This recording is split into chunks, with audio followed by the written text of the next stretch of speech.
All right, Mr. Mayor, whenever you're ready. Thomas, well, welcome to the City of Sugar Land City Council meeting for Tuesday, October the 27th. This is a workshop meeting. Item number 1 is public comment. Thomas, do we have anybody signed up? No, sir, we do not. Nobody signed up. We're going to move to item number 2, the workshop 2A, review of and discussion of the Sugar Land Regional Airport Master Plan. We have our own Beth Rosenbaum, Director of Aviation. Beth. Good evening, Mayor and City Council member and City Manager. Before we start discussing the master plan this evening, I would like to recognize airport staff that have contributed to this project. We have Mitch Davies, the Planning and Development Manager, Ken Durbin, the Airfield and Facilities Manager, Elizabeth De La Rosa, the Administrative Manager, and Luis Lares, the Business Manager. Next slide. The Federal Aviation Administration has ranked more than 3,000 general aviation airports that have a significant role in the national air transportation. Sugar Land Regional Airport is identified as a reliever airport. And in addition to that, the FAA divides these airports into 5 categories: national, regional, local, basic, and unclassified. The Sugar Land Regional Airport is designated as one of the 89 national airports in the country and one of 8 in the state of Texas. The airport supports the national and state system by providing the communities with access to national and international markets. Next slide. Houston is recognized as the energy capital of the world, and nearly half of all Fortune 500 companies are headquartered in Houston, with several companies headquartered in Sugar Land. Many clients and vendors across the country utilize the airport to visit headquarters in Sugar Land and the Houston area, which is one way of how the airport supports other components of the city. Next slide. Texas Aviation recently completed an economic impact study to quantify the important role airports have in the Texas economy. And in that study, they broke down each individual airport. And the total impacts of Sugar Land Regional Airport amount to 692 jobs and $32.5 million in wages and benefits. And the economic output generated is $93 million. Next slide. Throughout the years, the airport has received several awards, and for the last 5 years, Global Select has been the #1 FBO in the Houston area and in the top 5 to 10% of FBOs in the Americas. Next slide. This graph on the left may look a little familiar. This is an updated graph from the budget presentation, just showing you the impact of COVID on our fuel gallons, and then how we have, for the last couple of months, increased and done for the June, July, August, and September. And then the graph on the right shows how we did in September and how we've done so far in October gallon-wise. And so for September, when we compare it to FY19, we were only 22,000 gallons short. And then for October, we have a pretty strong October for this fiscal year so far. It's really hard to compare it to FY19 just because the first 6 months of last fiscal year, we had phenomenal months. We actually the end of October of fiscal year 19, we sold over 300,000 gallons of fuel, which is a record for us. And so when we compare it to fiscal year 18, we sold 278,000 gallons. And so we are doing better. We're moving in the right direction in order, to overcome this COVID pandemic. Next slide. Master plans are tailored for each individual airport and it focuses on their specific needs. The master plan establishes short, intermediate, and long-term phases over the next 20 years. And master plans are important, and the FAA requires them because to be current in order to receive and secure grant funding. Next slide. Our previous master plan is over 20 years old. However, we have updated our airport layout plan, and we developed two business plans, one in 1999 and one in 2005. And then City Council passed Resolution 1623, accepting the master plan project and the 9010 grant associated with that project. And R.A. Wiedemann and Associates with Park Hill Smith and Cooper were the selected consultants for this project. And at this time, I would like to introduce Randall Wiedemann, who is with R.A. Wiedemann and Associates, and he will cover the master plan objectives, the process, the forecast demand, and the results.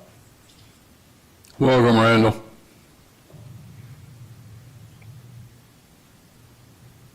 There we go. That should work. Hi, good evening. Next slide, please. When we set the goals and objectives for the master plan, we had to realize that they're fluid. You have to be able to change them as the situation on the ground changes. COVID-19 is a perfect example of that. But it does provide a framework for the future of the airport. And so we developed this along with some recommendations as to how the airport should grow over the next, and what the strategy should be over the next 20 years. Next slide. The master plan approach, we know that Sugar Land Regional is unique. I mean, it is one of the premier general aviation airports in the city of Houston and in the state of Texas. And really, if you look at it in the country, it's one of the premier airports in the nation. Our overall approach, because Phil Sapco had developed business plans to sort of make this airport into an entrepreneurial enterprise very successfully, our strength is airport business planning. We developed a strategic master planning process that would have some business planning deliverables along with the two items that FAA requires. They require a forecast, and they review that and have to approve it, and they require an airport layout plan, which they also have to review and approve. As far as we're concerned, the strategic plan is everything else. Next slide.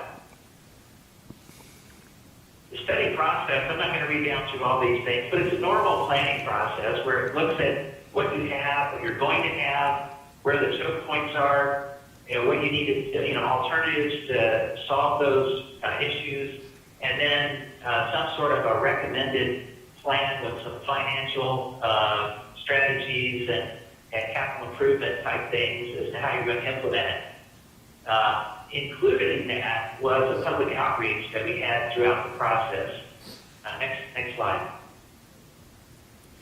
The public outreach program that we had, it was, we did a couple of things. We had a planning advisory committee meeting, which was sort of formed with the most interested people, stakeholders, landowners, tenants, government officials who were in on that. And then we had a couple of open houses where we just used the boardroom at the airport to meet with people, talk with them about, what they thought about the planning process. And in the process, we developed a video for the airport. We had other, PowerPoints and social media and print type things as well. And during this process, we were able to meet with other departmental personnel, the city manager's office, planning, engineering, and finance as well, just to make sure that we're connecting and not operating in a vacuum. Next slide. Looking at the airport itself, when you think about an airport, it is part of the transportation infrastructure for a region. In this case, it's the greater Houston area, and typically a service area for an airport, a general aviation airport like Sugar Land, or smaller than Sugar Land, is about 30 minutes driving time. Well, if you have corporate aviation using your airport, it expands that to roughly 60 minutes, just because people will drive further to get to a nicer location for a very costly investment, like a corporate jet, which might cost $50 million. They want to put it in a great place, and obviously you do have that place. Next slide.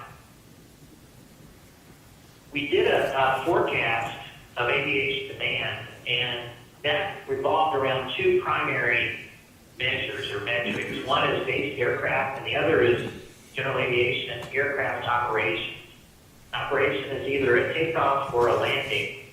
A takeoff and a landing are two operations. So we forecast the number of base aircraft and operations, and then there were some other things that came out of that, including how many instrument approaches, what's the largest airplane that would regularly use the airport, that's called a critical aircraft, and some other measures. Next slide. The critical aircraft that we determined was the Gulfstream 650 ER, that's their long-range business jet. And this airplane has all the characteristics or operating needs of the Boeing business jet, which was formerly the critical aircraft of the airport.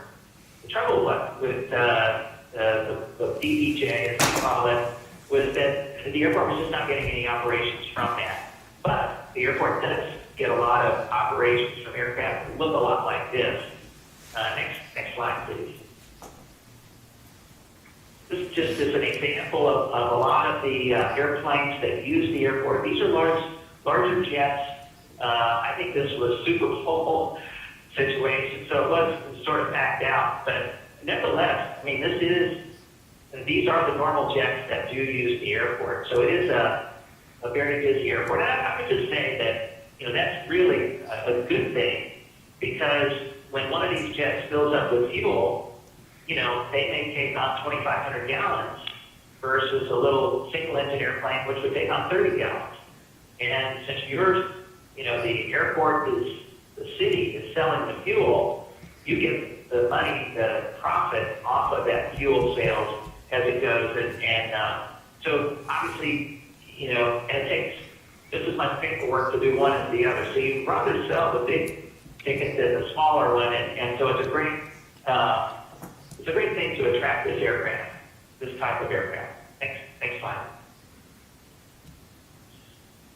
One of the things that I think most people understand is that prices impact demand. I had an economics teacher that told me that, there was a shortage of Cadillacs among people who don't have much wealth. And the reason being is the prices do affect the demand. And so it's the same thing at airports.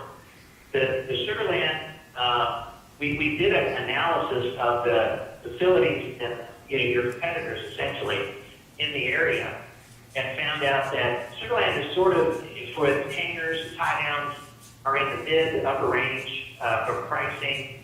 The same thing for the fuel. That does not hurt demand at all. And one of the things that we found is that the target audience of the airport does like things like long runway length, air traffic control tower, instrument approaches, customs facilities, those types of things. And so in knowing this, we were able to conduct the forecast and have a fairly good idea of which way the demand was going. Next slide. These are the metrics of the forecast, and you can see that we have them spaced out, here in close to 5 and 10-year increments, going from the base year of 2017. The key element here is the jet category, going from 34 base jets to 64 over the period, almost a doubling of that particular category. That's the highest growing category that you have. And that's actually a good thing. So we believe that from a business standpoint, that's a good sign. Next slide.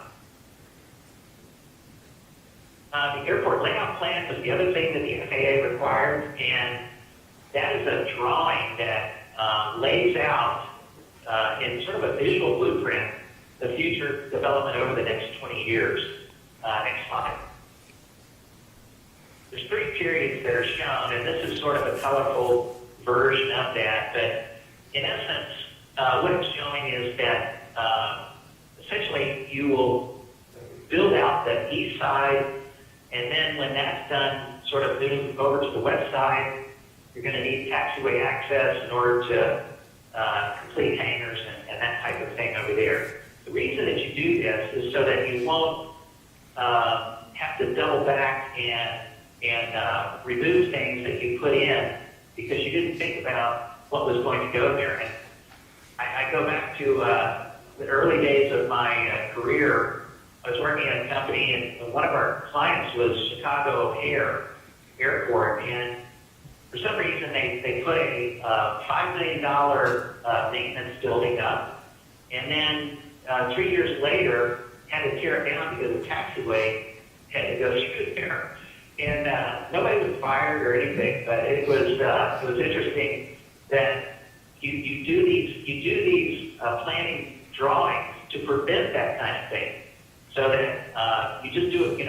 You measure twice, you cut once. That's basically it. Next slide. I'll hand it back over to you, Deb. Okay. The development projects included within the strategic vision are divided into Landside and Airside projects, with the runway and the taxiway being the main Airside project that the plan focuses on. The other projects identified include developing the build-ready sites for hangar space, the non-aviation commercial site development, building and administrative building, and then access and utilities to start developing the west side of the airfield. The focus on retention and expansion of base tenants should be continuing to communicate with our tenants, and this could open up potential business opportunities and increase operations for the airport. And how we can work to help provide this opportunity for our current tenants is have those shovel-ready expansion areas available, and assist with the permitting process, and then connecting them with resources within the city. Several amenities were recommended to help increase operations at Sugar Land, and that's they are constructing an aircraft awning that can be used to shade aircraft, recruiting a large maintenance and repair and overhaul facility that serves large business jet clientele, and then having a full-service restaurant and hotel located on the airfield. And then under the current drainage studies completed by the city, and the regional recommendations within those studies were reviewed by the consultant, and the master plan actually identifies the current drainage improvement project that is substantially completed as a necessity to eliminate the water hazard for airport operations. And I would just like to add that Tropical Storm Beta put that to a test, and we passed. So we're very thankful that that drainage project has been completed. Next slide. Several projects were identified throughout the master plan in all 3 phases, and from those projects, staff selected a few priority projects. The runway is 35 years old, and we need to understand what the condition the runway is in. So we have taken the first step recommended within the plan, and that's with the runway condition evaluation. And then once this project is completed, we will have a plan on how we need to move forward with the runway. With the parking garage, developing the parking garage could provide an opportunity to grow our rental car business and bring in additional revenue. And this is one way that we can work with our our on-site car rental company to help them grow as well. Once the taxiway is completed, we'll lose approximately 100,000 square feet of ramp space. And before COVID, there were several days that the transient ramp was almost completely at capacity, and we had to use taxi lane Charlie for overflow parking. However, Charlie has been completely leased out, so that is no longer available to use. And so we know that in the short term, we will need to focus on the terminal apron extensions. Next slide. The intermediate term identifies the first step for the new Airside development, the environmental assessments, and the design of the Smithville hangar development, the road to Smithville, and then the west side taxi. The administrative building was also identified in the intermediate phase, and the recommendation for that is to, once the administrative building is completed, is to remodel the administrative suite of the terminal. And that will provide additional space for our aviation and FBO customers. But this is a project that we will need to reevaluate the need when that phase comes up. And if you look at the timeline on the right-hand side of the presentation, you can see the projects that we started working on in FY20. The majority of them will carry over to this fiscal year. What we would like to focus on also on the land side is developing the non-aviation commercial sites. And then in FY22, once the runway condition evaluation is completed and we have a plan, begin the runway rehabilitation. And then once the hangar is completed, or the replacement hangar is completed, we'll demo the current Corporate 1 hangar and then complete the taxiway relocation project. And then again on the land side is focusing on that parking garage. Next slide. So keeping in mind that this plan is fluid and projects can change, the priority projects for the long-term phase include pavement rehab for the runway, the east side taxiway, apron, and the taxi lanes. And the rehab includes sealing cracks, cleaning, and resealing concrete joints and repairs. The major airfield improvements include constructing the 50-foot wide taxiway on the west side. And this project is broken up into 3 phases by year, starting from the south end and moving north. And then the 50-foot wide taxiway will allow the airport to start developing the west side for aviation use.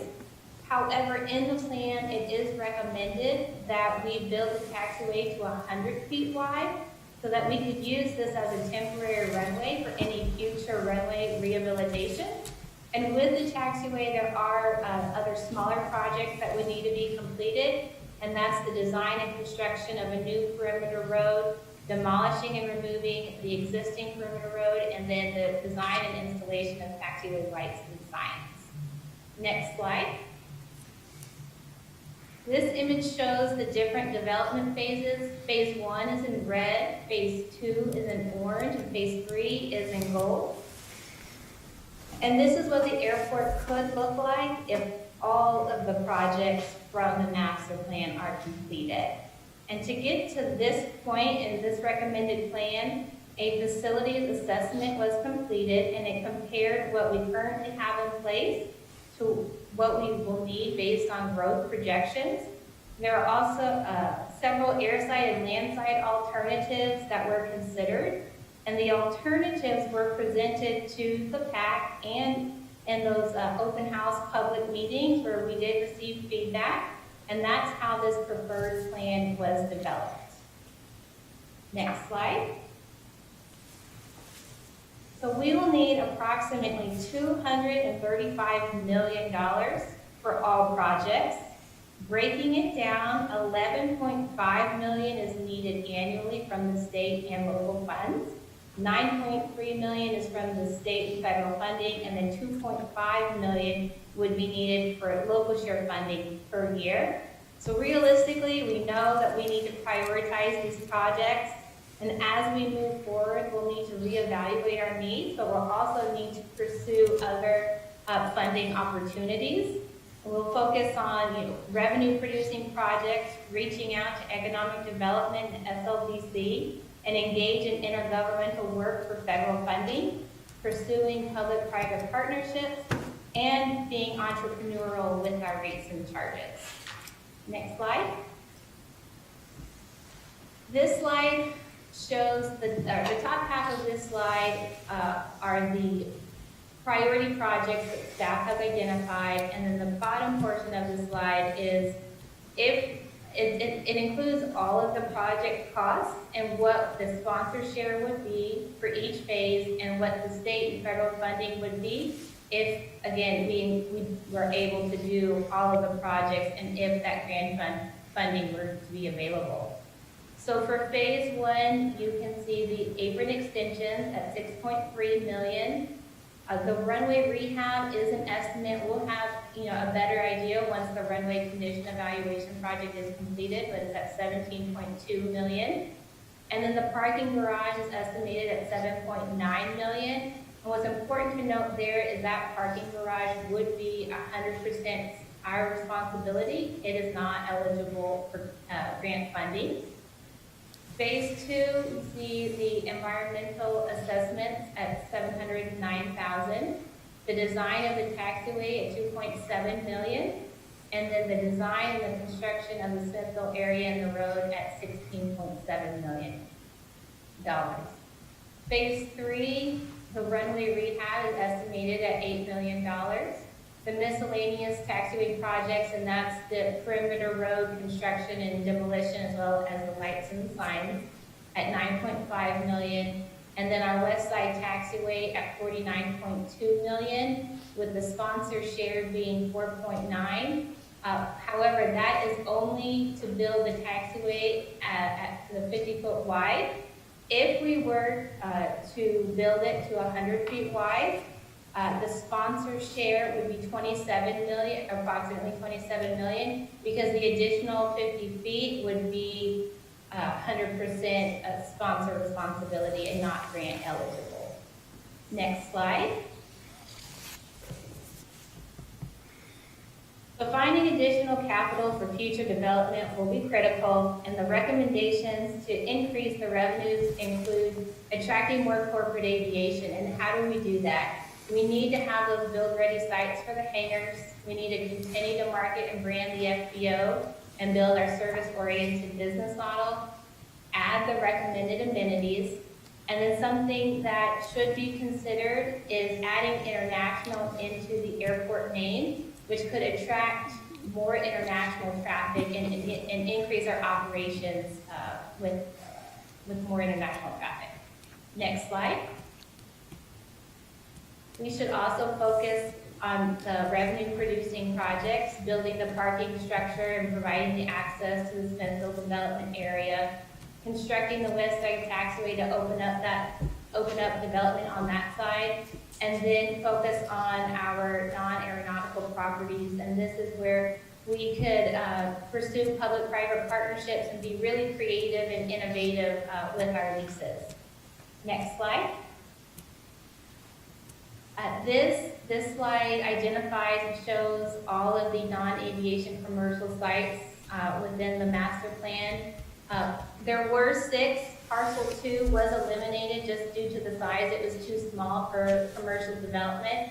And so site 5 is really geared towards hospitality, maybe a hotel. Smaller sites could be restaurants. And then parcel 6 could be the MRO, the maintenance and repair overhaul facility. Next slide. The business practices help propel the airport forward, and the FBO should continue to focus on customer service, facilities, keeping the fuel concession, and running the airport like a business. It's also recommended that we develop a formal pricing policy, which we are in the process of with our rates and charges study. And then the consultants also made recommendations to our rules and regulations and our minimum standards. And with our minimum standards, we have included the rules and regulations into that document. We've made the recommended updates. We just met with the EDC committee this evening, and it is on the agenda for city council approval next Tuesday, November 3rd. Next slide. So we asked the consultants to look into a couple of things, because the main question that we always get at Sugarland 101 or Airport Academy is, will we ever have commercial airlines? And so a Part 139 certification would cost the airport $17.4 million in physical improvements and approximately $270,000 annually. And it would require more security and restrictions on our aviation customers that they're just not used to right now. And the Part 139 operations would come mainly from charter aircraft with more than 30 seats and not necessarily attract commercial service airlines. And this is due to the proximity of Sugarland to HOU, to Hobby, and it would just make it difficult, and the airlines would not be able to justify it because they wouldn't gain or an additional demand of customers, and their expenses would double. The other item that we asked the consultants to look into was a continuation of U.S. Customs. And the recommendation is a strong yes, that we should continue to have on-site customs, and to expand that international traffic, we should market it and use it in our branding campaign for the airport and the FBO. Next slide.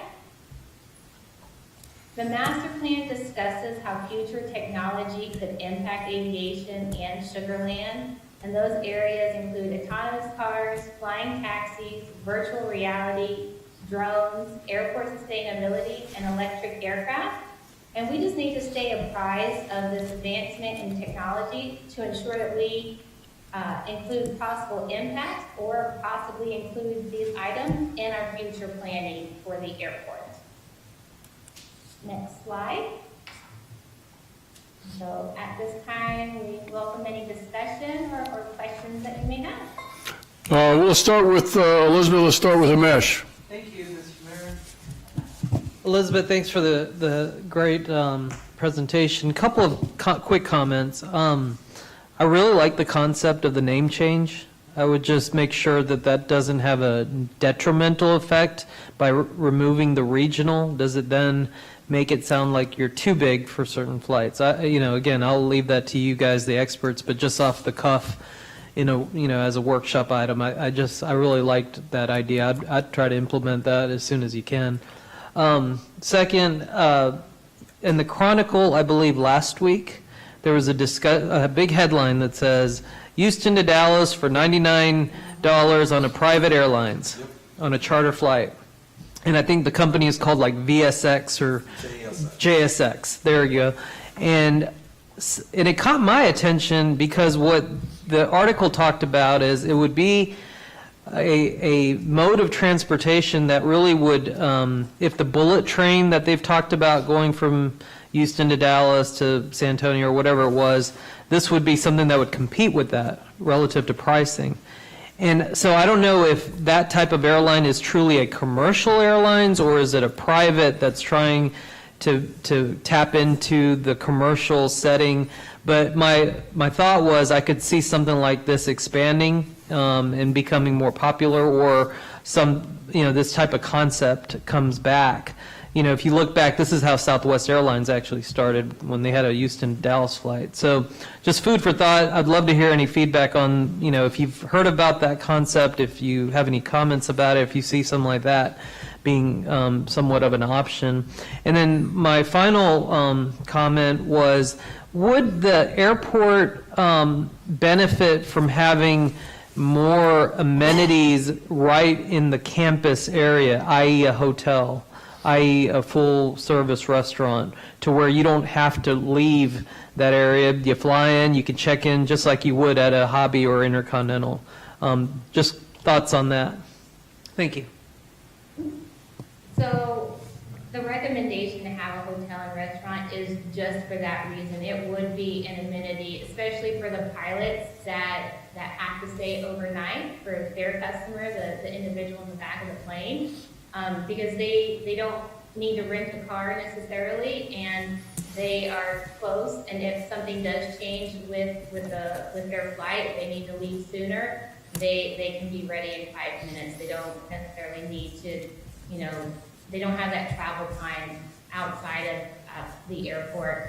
And then, I mean, there's other airports that have social fly-in events, so if we wanted to do something like that with a restaurant on site, that's one marketing tactic that we could do there, if we had something like that on site.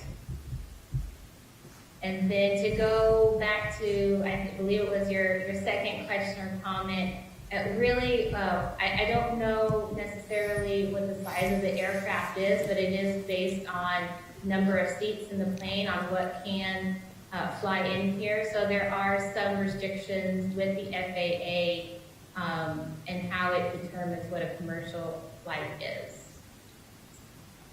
I thought it was 30. It is 30. It is 30.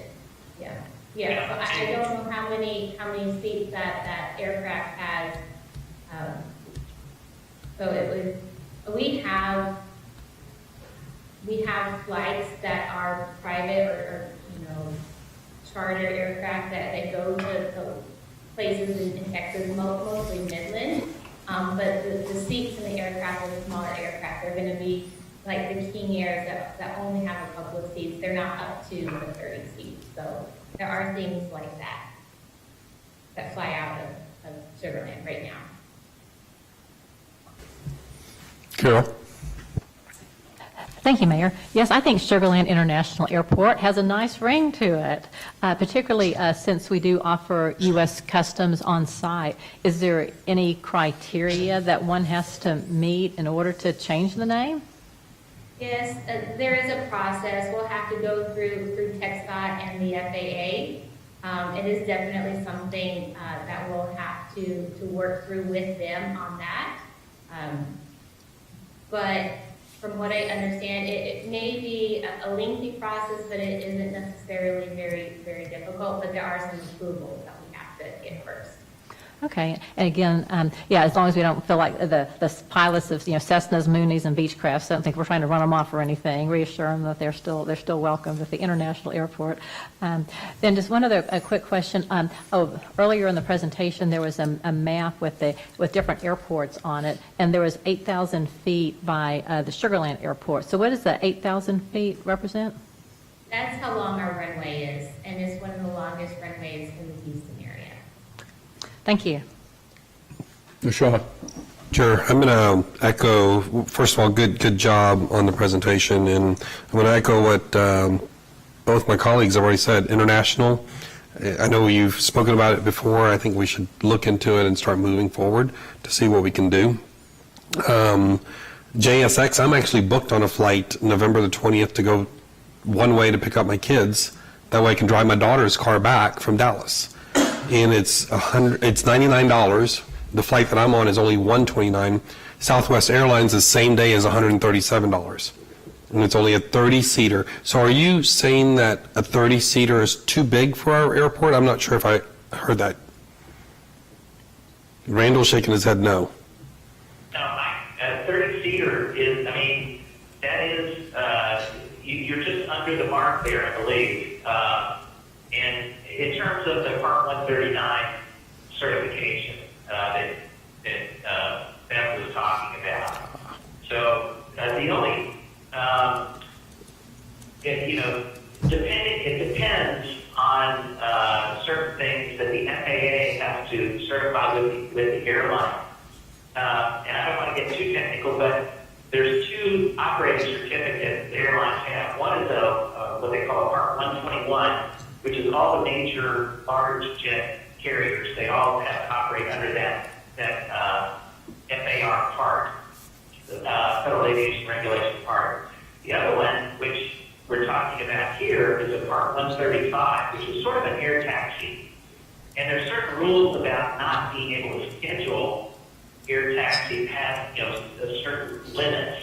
And so, I would have to look into it to see what, how this airline is placing itself But there, if the airport doesn't have to do, make any significant changes financially to accommodate, this kind of a charter, a scheduled charter, the more the merrier. That's fine. They'll buy fuel and all the rest.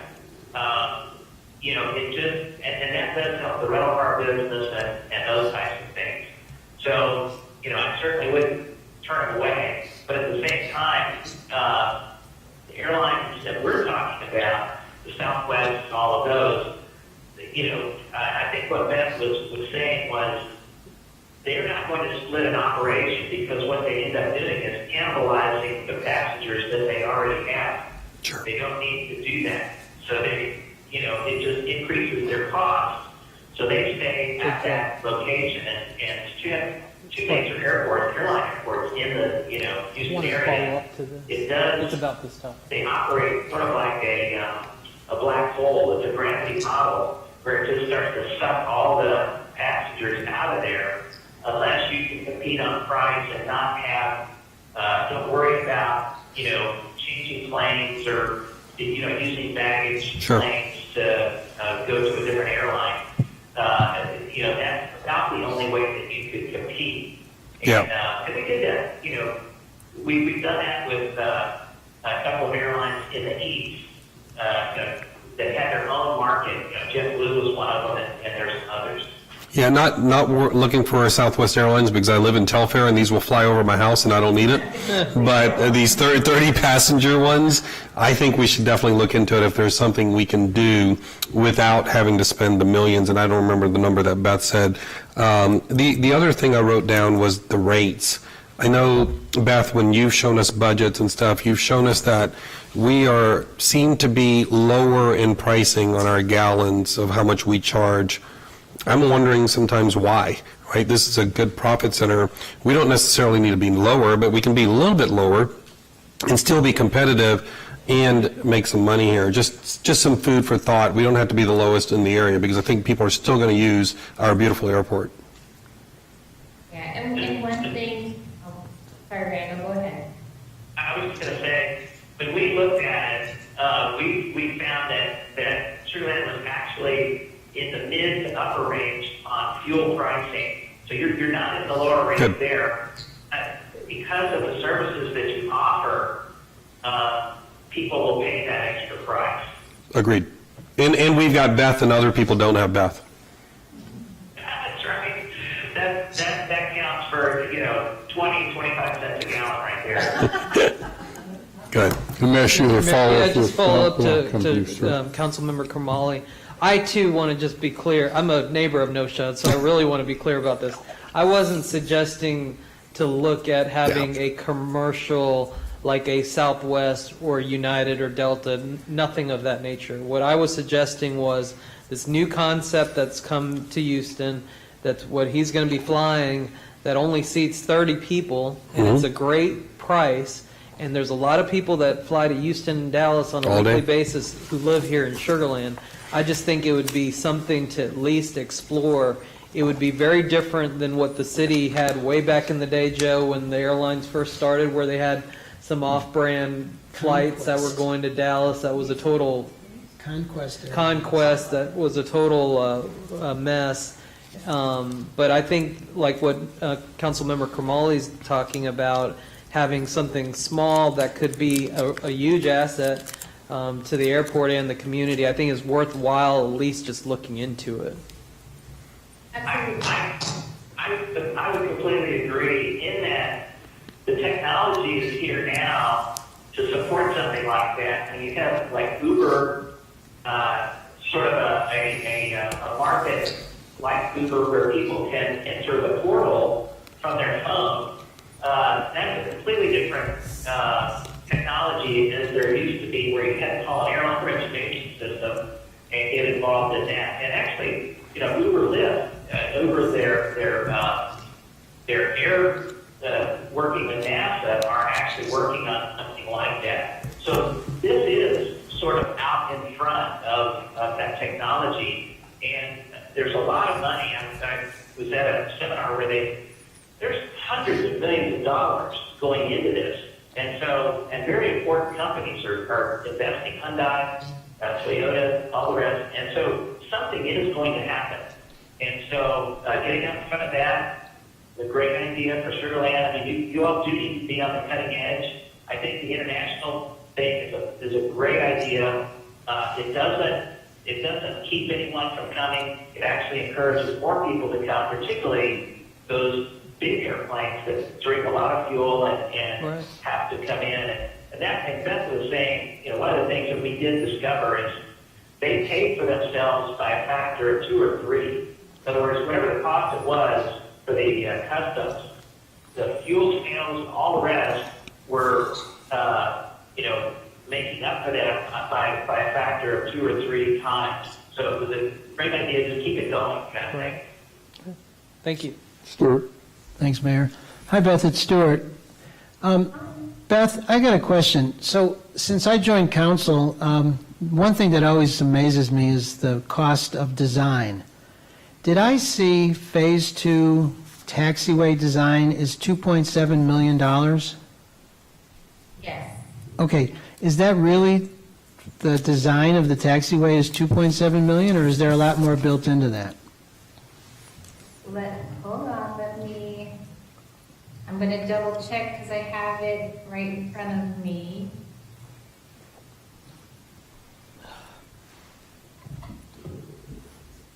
Beth, I can give a general answer. It's $47 million to build it. Design's anywhere from 7 to 10% of that cost is what you're going to pay for design. That's what holds in the general civil engineering. I'm not an airport engineer, but I am general civil. So that would be within the range of probably with a contingency of what you'd expect to pay for that design. So it's not actual cost plus contingency, it's just typically just a Well, percentage? that's just a design fee I see. that you're going to get based on, the length of whatever that taxiway is. But looking at that taxiway cost being $47 million, then to see a $2.7 million design fee wouldn't even give me to bat an eye. Okay. Thanks. Beth and ran a little bit different perspective. When you talk about involving the public in a private airport, which is basically what we have, a fixed base operation with our clients base their aircraft there, having been on the inside with Exxon, because it's a private airport. They don't want to be around a public operation, or they'd be at Intercontinental, or they'd be over at Hobby. So I have more than a little bit of a concern by upsetting a very successful business model that we've built based on fixed-based operation and private aircraft by allowing public aircraft in and out. It also expands the parking facilities, which is a capital investment that I don't think gets paid for by a bunch of low-fee, I'll call them crop dusters flying in and out of there. It also requires public spaces, which requires an expansion, a significant expansion, if you will, of the terminal capability in the public spaces. People come to our airport because it's private. They can, executives, high-level executives can come in and out without interacting with the public. They can come in, they can come out, nobody knows they're here, and they can conduct business, and they can do it very efficiently. The minute that you introduce public spaces into that, then you disrupt that model, and I have a feeling that the operation of the airport would significantly change, and you're talking about a lower end kind of an operation, and I don't believe I can support that. Second point, I would like to know about the impact of industrial development, because we've made a significant investment in that industrial land. And we've done that based on an expansion of the private aspects of that airport.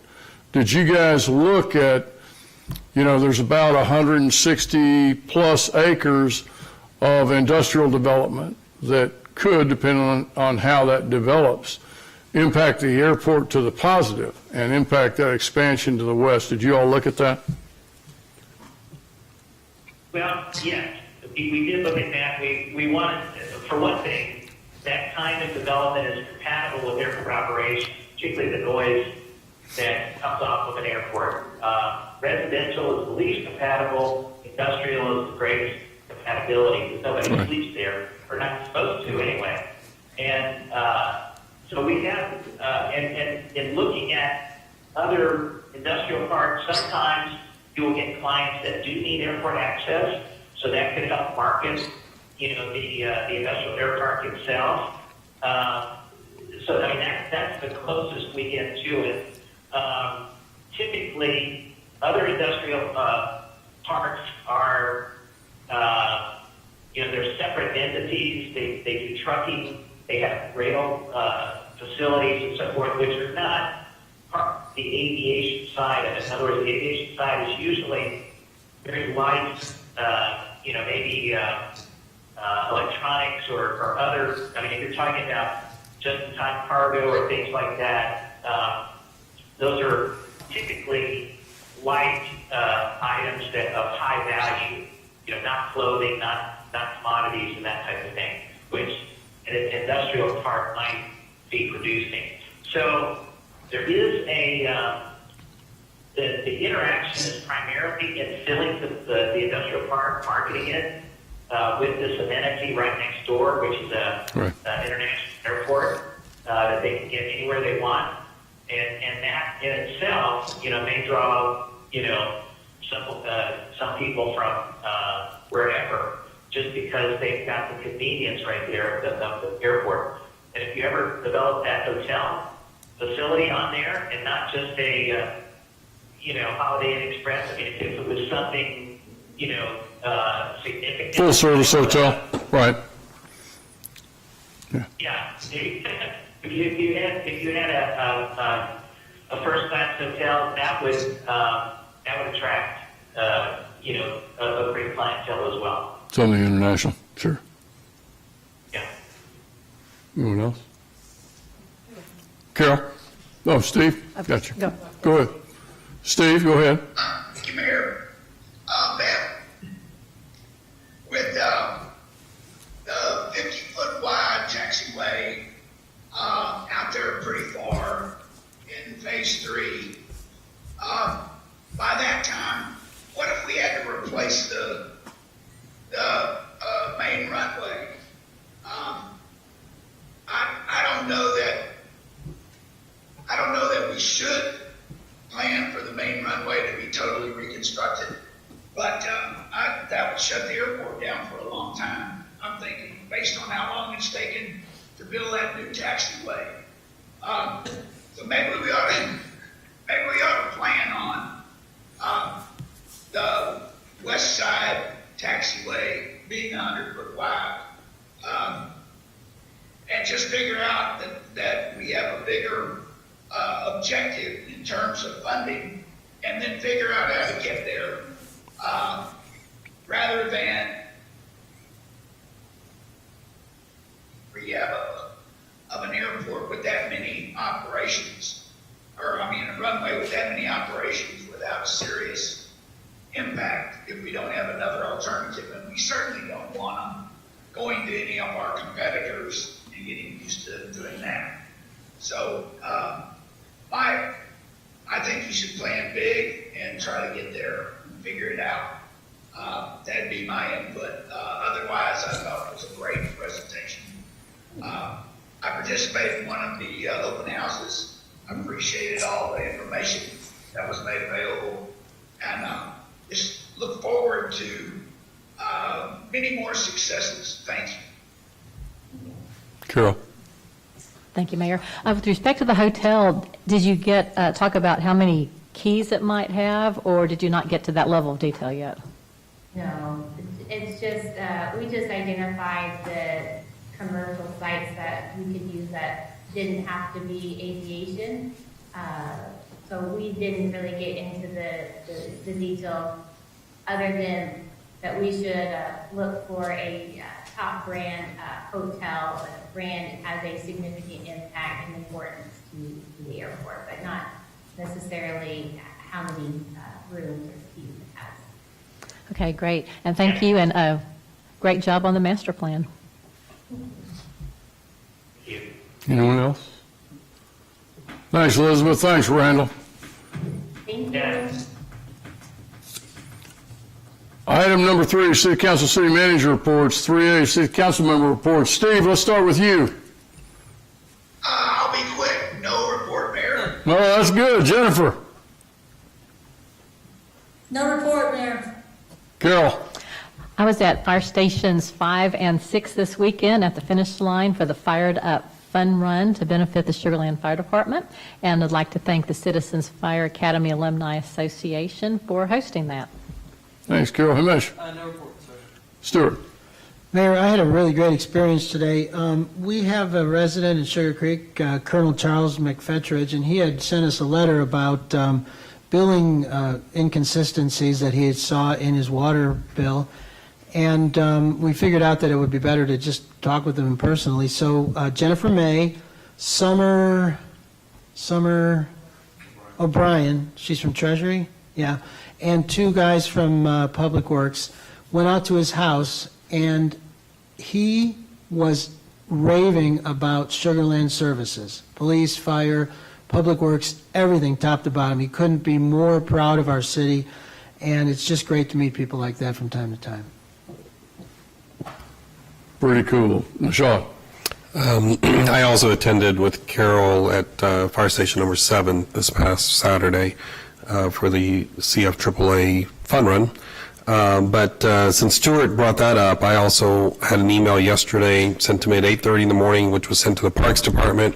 I was copied on it, Himesh was copied on it, and within 2 hours, our Parks Department had already responded back to this resident about some sprinklers that need to be pushed back by 30 minutes. And Mike, I just want to commend you and the team again for continuing to do a great job for our citizens, but I had to put that plug in. It was really good.